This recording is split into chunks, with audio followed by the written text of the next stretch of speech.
Welcome back to the latest episode of Taking Charge of My Cancer podcast. And I'm super excited to have in this show an amazing and inspirational woman, Tina Ahearn. Tina currently lives in the Villages, Florida, but original from St. Louis, Missouri. She's retired registered nurse with a BSN of 38 years from the Barnes Jewish Hospital of St. Louis at the Washington University Medical School campus. She's married to her husband, John, of 48 years. She's a mother of two, son living in New York, and a daughter and son-in-law living in Portland, Oregon, with two very active grandsons there. Since retired and relocating to Florida in 2011, Tina became a master gardener through the University of Florida in 2012 and remains active as a volunteer at plant clinics, educational programs, and plant sales with support of the Sumter County Master Gardeners of Central Florida. Additionally, since 2013, she's a water aerobic instructor 2 to 3 days a week at the local recreation center in the Villages. She plays golf and enjoys going to deep water aerobic classes with a new passion of cardio drumming workouts 2 to 3 times a week. She's also very active with her neighborhood as an AAD, Neighbors Helping Neighbors program coordinator. In September 2023, Tina was diagnosed with breast cancer after a routine annual mammogram, then followed by a right breast biopsy, which started her journey of breast cancer treatment, surgery, and radiation therapy. She had two tumors, which they were HER2 positive.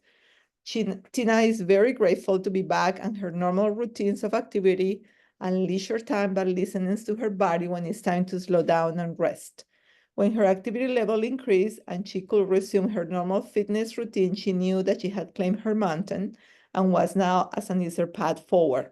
She credits her husband and loving family friends for their supportive care and encouragement through her cancer journey.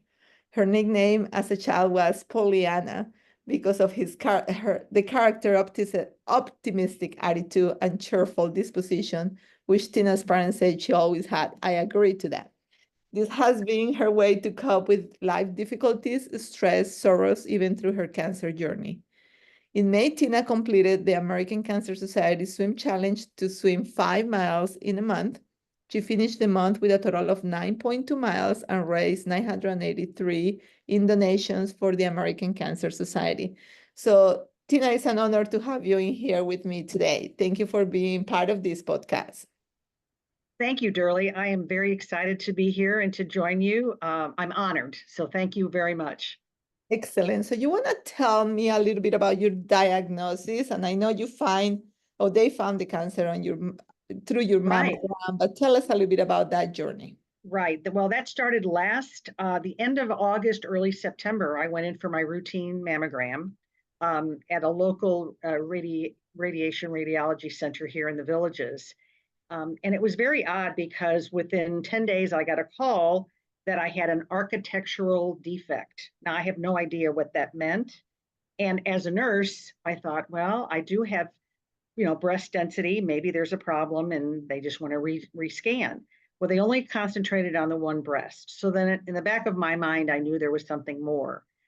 It was very odd the way all that happened. And I reached out to my well woman nurse practitioner and asked her to get the ball rolling. I said, obviously, something's going on here. I didn't get any test results. She got them. So she told me that there is carcinoma and it's going to need to be biopsied. So I said, would you take the reins and get me in to the Villages Hospital, which is part of UF, association. And I knew early on if I had to have any treatments, surgery, consultation, I was going to the University of Florida in Gainesville. That's my background. My hospital in St. Louis was a university-based medical center, and that's what I wanted for my care. So that started the middle of September. I got the results, and she worked her magic, and got me up to the University of Florida, Gainesville. I did research Dr. Lisa Spiegel because I definitely wanted to have her as my physician. Had no idea what to expect. I'm a nurse, so you think you're supposed to know all of this. I had no idea what to expect. And when I went into her office, we were there for about 2.5 hours. I met everybody that was going to be on my team, a nurse navigator, this person, someone from physical therapy, someone from radiation therapy. I mean, it was the entire team. I was shocked. And the next 3 weeks, everything fell into place, and I started getting my treatments, which started out as chemotherapy first before I went into surgery and then radiation. Got you. And then you want to tell us a little bit your journey through chemotherapy. Chemotherapy, as a nurse, I never worked in oncology, but I knew patients that had chemotherapy, friends of mine, family. But for me, it was a very different experience. It was shocking. I mean, I was shocked through all of this anyway. But the doctor that I met with wanted to do some more in-depth testing, my medical oncologist. Thank God for her, because that really led her on a different path of the kind of treatment that I should have. So while that could have prolonged, my chemotherapy for another 3 weeks, I didn't care. I wanted it done correctly. So the journey began where I got treatments every 3 weeks for 4 cycles. And Do you want to tell us what type of medication did you get? Why well, did you get I got that's a good question because I've sort of forgotten all of that right now. But I get the Phesgo, which is the Herceptin, every 3 weeks, and I have to have that for a full year. So that started in November, so I'll continue until the end of October. Then I think I had cisplatin, and I can't remember the other one, but it was a 4-drug treatment that I received. And I knew when I was going to get sick. I knew 2 days later I was not going to feel well, and I was going to be down for 4 or 5 days.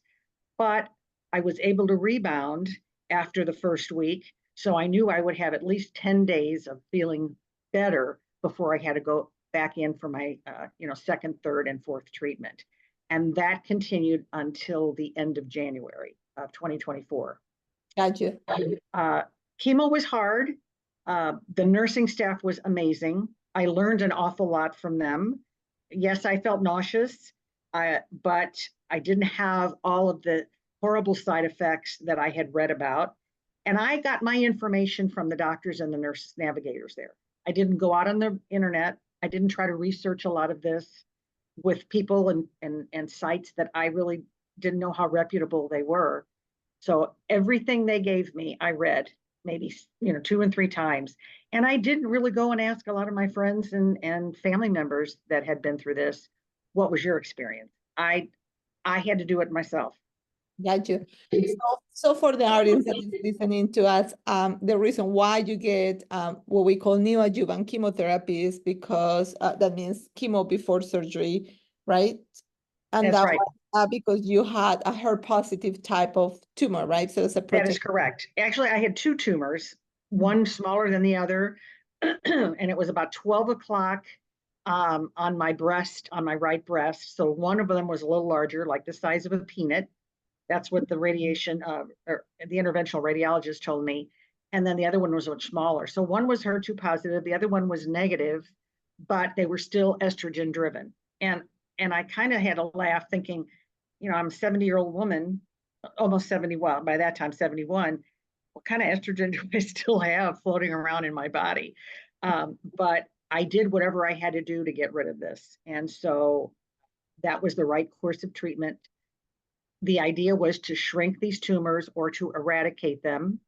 And fortunately, all of the outcomes were very, very good before I went into surgery. But I had to wait. I had to wait 4 months to really complete all of this before, I had my surgery. So uh, I'm into probably, I guess, my 9th month right now of my journey. And it's not over yet because I'll have to have the Herceptin until October, and then followed up by the mammograms on a yearly basis. Got you.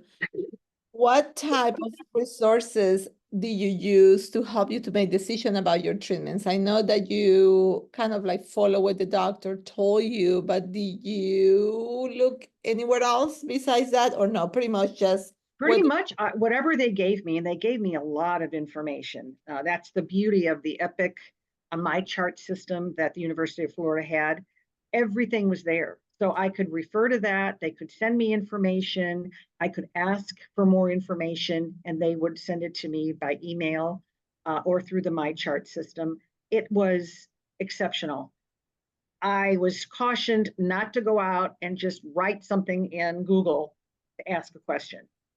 And several years ago, my daughter worked for WebMD. So I thought, I'll consult WebMD. And I thought, no, that's against my better judgment. I'm not doing that. If I have a question, I'm going to go right to the source, and that were the physician and the nurse navigators. And that's what I did. People asked me, well, how about if you try this? Or did you do this? I had this. I really didn't want to hear all of that because it got to be very confusing.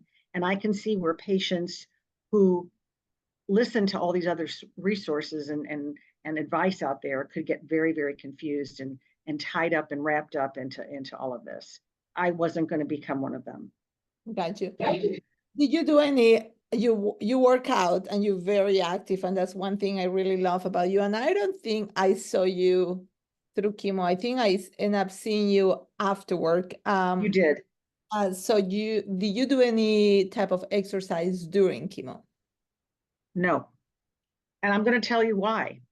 I felt so tired and weak and not feeling myself that in many cases it was kind of depressing for me because the nurses kept telling me, oh, you got to go out and walk because you may get some peripheral neuropathy. And I'm very familiar with that terminology. And yes, I did get that. And I thought, I can't even walk from the couch to the bathroom and then come back. I was exhausted. I just had very low energy. And that played on my mind for a very long time. I just was not as active as I used to be.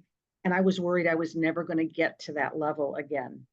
So to answer your question, I had all the good intentions of going out and walking down the block, but I told the doctors, I'm just so tired and I'm physically whipped. I can't do it. But what I did do is I went out on my lanai, which is beautiful. I love plants because I'm a master gardener.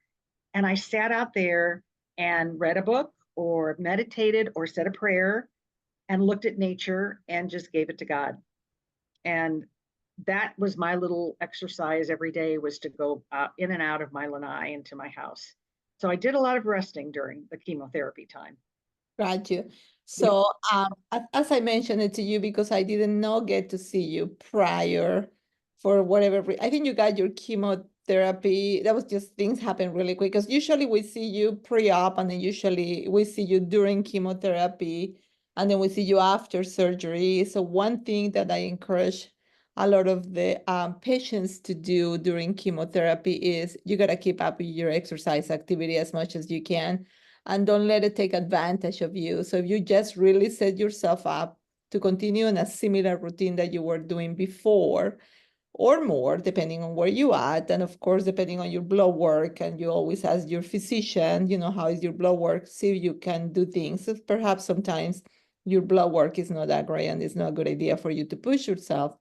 But if you really start doing that in the beginning, all that fatigue, which what you had was what we call cancer-related fatigue, will just really improve quite a bit. So we tend to do that with our patients, right? Like you come for infusions and we see you and work you out for right before the infusion. Right. I didn't actually, I don't think I remember having that. Most of mine was pre chemo evaluation. And the big focus there was possible lymphedema and some exercising, but not a lot.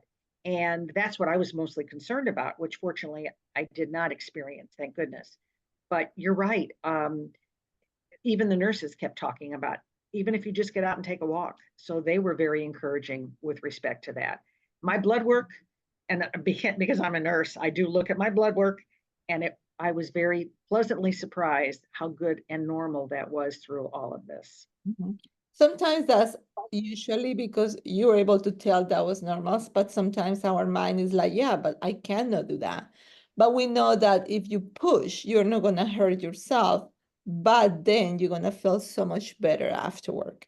So Absolutely. it's a lot of that kind of battle, but kind of glad you did well. So will you tell us like 3 valuable tips that you learned about your journey with your diagnosis that can help other people out there?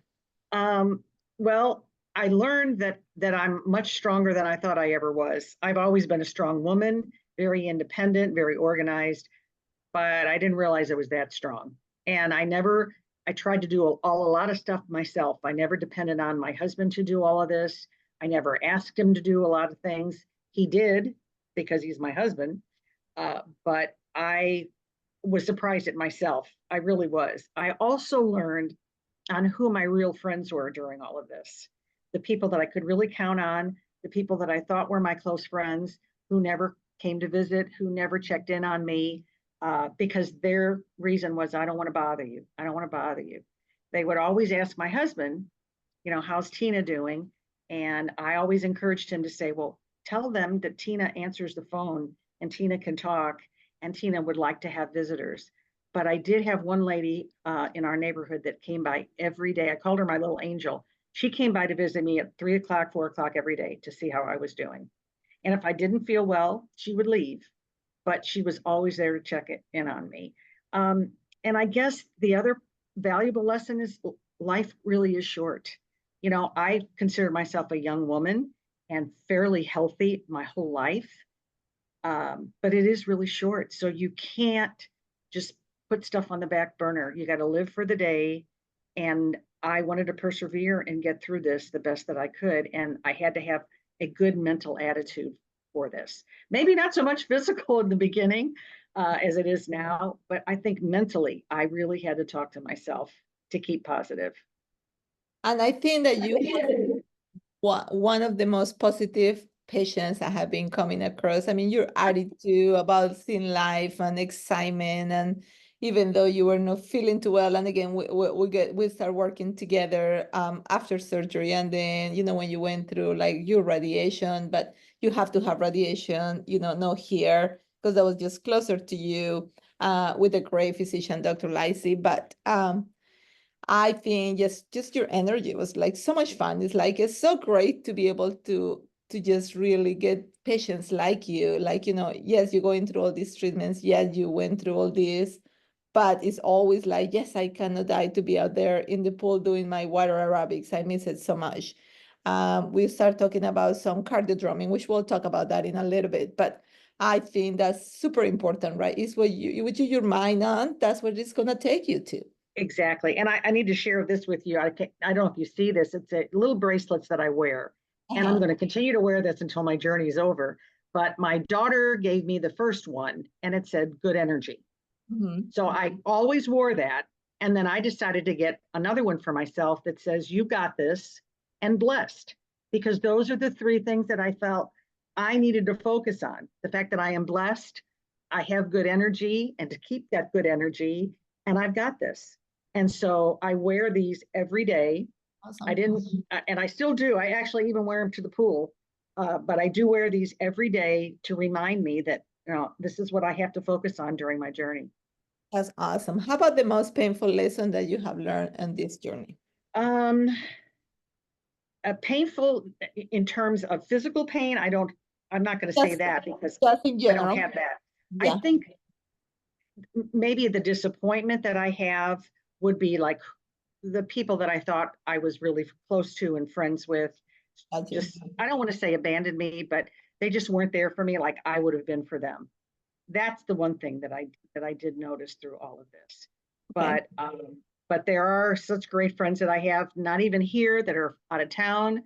One of my very good friends also is a breast cancer survivor, so she was the first person I told when I was diagnosed, even before my family, because I didn't want to share too much until I knew what my treatment was going to be. I felt as a nurse, a former nurse, and a friend, she would understand where I was coming from. But she's the only one that I could really share a lot of this with, during my journey. Okay, great. That's so important, and it's so important for the audience to really, you're not alone on this journey. And even if sometimes, what is it that we say? When the worst case, sometimes on the worst moments is when you see who real friends are, right? That's right. And then when you think you're having all these thousands of people around, at the end of the day, it's going to be these 2 or 3 or 4 people, or even less than that, that you can count on. And that's okay. It's hard to Exactly. wake up out of it because you are not expecting that. But it is okay for you to come down to reality that that's the people that you're going to count on no matter what. Exactly. And I truly believe God brings people into your life for a reason. I've met many new people who have been on this journey, who have been survivors for 20 plus years that I never even knew from my water aerobics class. And so we have a bond now. We have something to share. And I appreciated them coming to me to tell me their journey and what they were feeling. And I thought, I'm not alone. I'm not alone. I mean, they were feeling the same things that I've been feeling. Exactly. And So they got through it and they're doing great. right. And it's so important to really try to get, like you have your friend that you thought you can talk about it more before your family. And sometimes it's because you don't want to be worried, you don't want to create a worry to the family until you find out what's going on. But you did the right thing mentally to get that out of your chest with somebody else. So you don't have to really take that all along. So that's Exactly. a really good idea. Um, I know you're a breast cancer. I want to, they say well, you shouldn't be using the word cancer survivor after 5 years, but I think everybody is a cancer survivor when you be going through these treatments, no matter what. How that impact your mental health? And did you find any resources to help you on this aspect besides your meditation and your prayer and Yeah. your plants? Anything else that you use? Well, I did get closer to, I got closer to the Lord. I got closer to my religion. I've always been a devout Catholic, raised Catholic, went to Catholic grade school, high school, college. Even my nursing school was initially, affiliated with the Catholic schools or the Catholic nuns, and my kids too. So I just never got close enough. And this led me to be closer. And I started reaching out to either podcasts and online courses that had more religious basis to it, and that was very comforting for me, very comforting for me. But now it's really even more a part of my life, and I don't take that for granted like I once did. That really helped me mentally as well. And books. I have a little book here that I read. It's called Jesus Calling. It's an everyday inspirational um, messages like he's talking to me, and this is what you're going to do because I'm talking to you. My girlfriend gave me a calendar. It's an inspirational calendar, and I'll be darned if some messages came right around the time where I was really feeling down, and it said, if God sends you on stormy, rocky paths, He gives you strong shoes. And Yes, it's like, I mean, those are the kinds of things. And I've saved those because I think, I didn't do a lot of journaling. I didn't do a lot of writing during this time, but I flipped that, I sort of put a rabbit ear on my calendar so I could refer back to those messages. And that's what kept me grounded. that's awesome. That's so great. And yes, again, it's so many things out there, but if you feel you cannot do this alone, or like in your case, right? So some of us can try to manage that in our own without having to talk to a professional or a counselor or a support group. Please find somebody if you feel that that's your path. But you want to try to make sure that you get help with that, or you find something that you Absolutely. can lean on to try to really help you through this process, because it's hard. It's hard, not just from like the fact that, man, I can, this is cancer.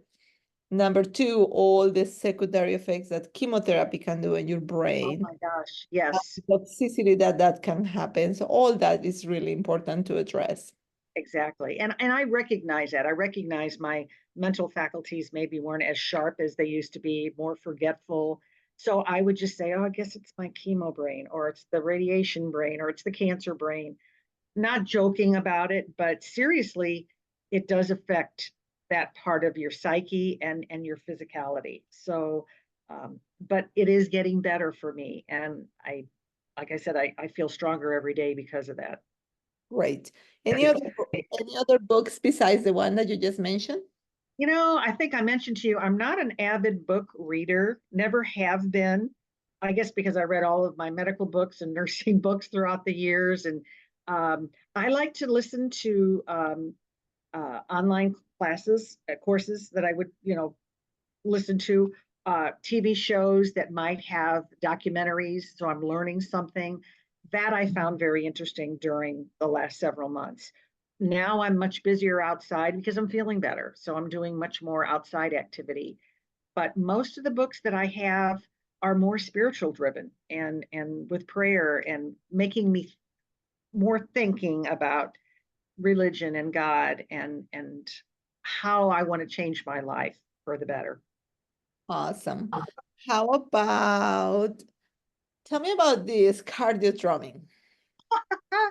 Okay. Well, you probably could tell me too. A friend of mine, actually one of the neighbors, said she's been doing cardio drumming. And she goes, I think you would really like it. I said, oh my gosh. And she just recently lost her husband to cancer, brain cancer. He was one of the new residents that lived in our neighborhood.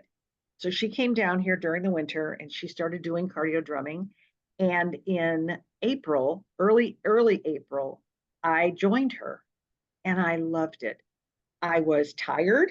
I was breathing heavy. My heart was racing, but the energy in the room from all the men and the women was incredible to me. And I felt better. I felt good. My legs didn't hurt as much. My back didn't hurt as much. It was made me tired when I got home, but I could take a nap and I felt great. So now I'm trying to go at least 3 times a week, depending upon my schedule, with going back up to UF or doing other things here around my house. But I've got my husband coming with me now.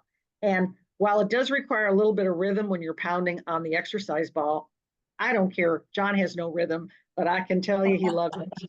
And the people are so supportive and they come and they, clap at him and good for you. They take pictures. They have a website, the Facebook site where they post the pictures of all the participants. And it's a fun hour of exercise. That's awesome. So I remember us talking about it and the story behind it is one of my patients. She's actually a physical therapist, retired, and she just wanted to do something, right? Like, well, I'm retired now. Let's just do some kind of fun stuff when I'm at the villages. And so she started out this class actually with a few patients. So it was just kind of a ball, like those big Swiss ball, we call it, and then on a couple of sticks. And Right. then that's how the whole thing is started. And she just started with like, I don't know, 2, 3, 4 people. And now it's like, I don't even know how many 80, hundreds. sometimes 80 come. And during the winter, when the snowbirds come down, people are lining outside of the recreation centers 45 minutes before class time just to get a spot. But let me tell you, everybody's happy, they smile, they're friendly, they talk to you. It's a good place to be. And I love to get sweaty. I remember talking to one of my physicians years ago. He was a psychiatrist and he would come to our local gym there after work. And he'd say, Here, give me a big hug. And I said, Oh, doctor, I said, I'm all sweaty. He goes, That's okay. I love sweaty women. That shows me that they're working out and they're taking care of their bodies. It was never meant to be anything but just camaraderie. And I always remember him saying that. So I don't care if I sweat anymore and I give somebody a hug. That's awesome. That's so great.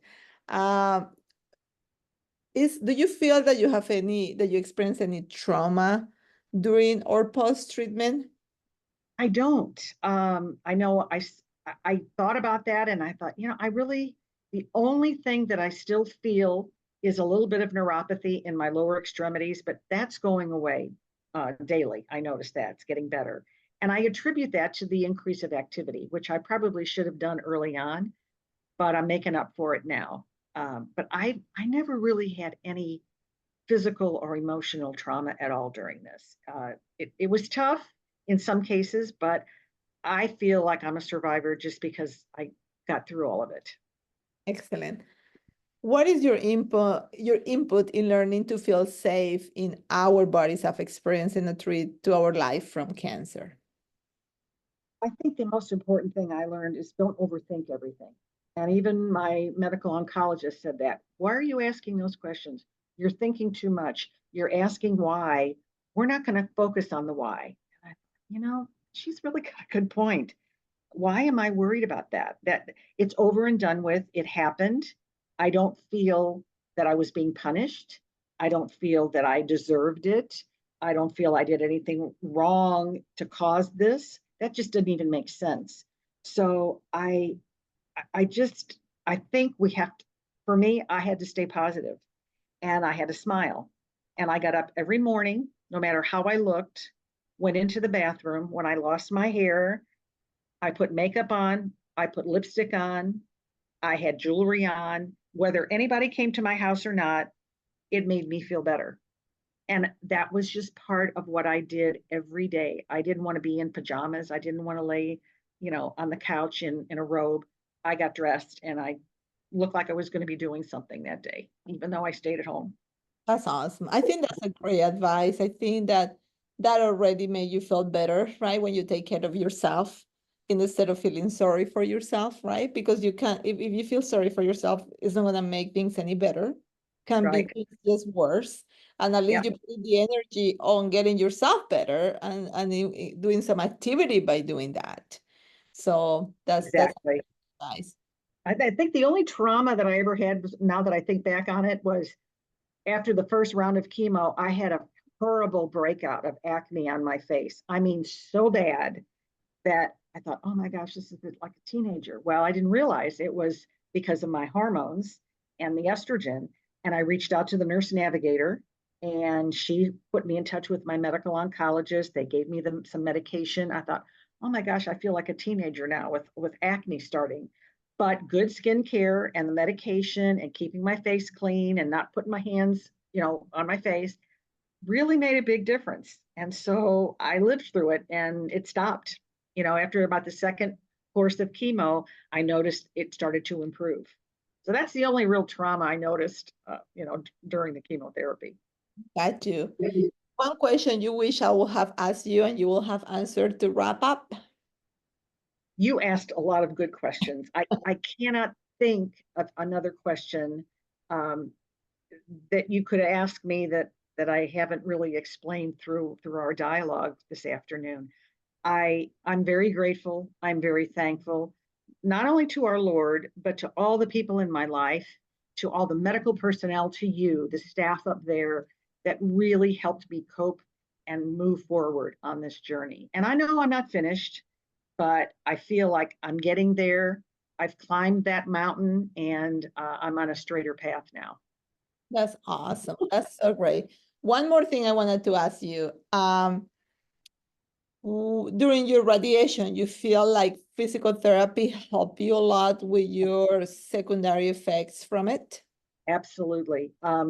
I didn't know what to expect. I asked a lot of questions with the medical personnel there. My radiation oncologist is amazing, as you know, and they answered all the questions. They saw me every week. They were there with me anytime I needed them, including social work. I had a social work consult, and I thought that was rather odd. But she said, I see everybody, whether they may need me or not. I am here, so if there's anything I can do, any questions I can answer. I thought that was great to have that available. And I even told them I'd stop by and visit when I started feeling, better after all of this. I was tired, but everything they explained to me is exactly how it all happened. And I just saw her a week ago and she was very pleased with my progress. And I'll see her again the end of the year, the end of 2024. So the exercise has really helped. Does it make me tired, more tired? Absolutely. But I sleep better at night Mhm. because I'm getting more activity. And that's an important part. It's always been an important part of my life. Ever since I moved to Florida and I didn't work, I had more time to exercise for golf, for water aerobics, and now cardio drumming. That's excellent. Don't forget to keep up with your stretches so you don't Oh, end up that's right. I forgot about, yes, the yeah, stretches I got from you. I'm very faithful about doing those. yeah, Absolutely. Maybe not every day, but like 3 days a week. it's And perfect. it really makes a difference. Yeah, So yes, I did that when I went to visit my daughter. I brought all my bands with me and I did my stretches every morning at her house. excellent. Well, Tina, has been so much fun to talk to you. I think that you've been bringing a great amount of value to my audience. I really appreciate you being part of this show. Well, I appreciate you having me, Durley. Thank you so much for your help and your encouragement through this. And I hope we'll continue to be friends. Absolutely. You have a great evening. Thank you. You too, dear. Bye. Bye.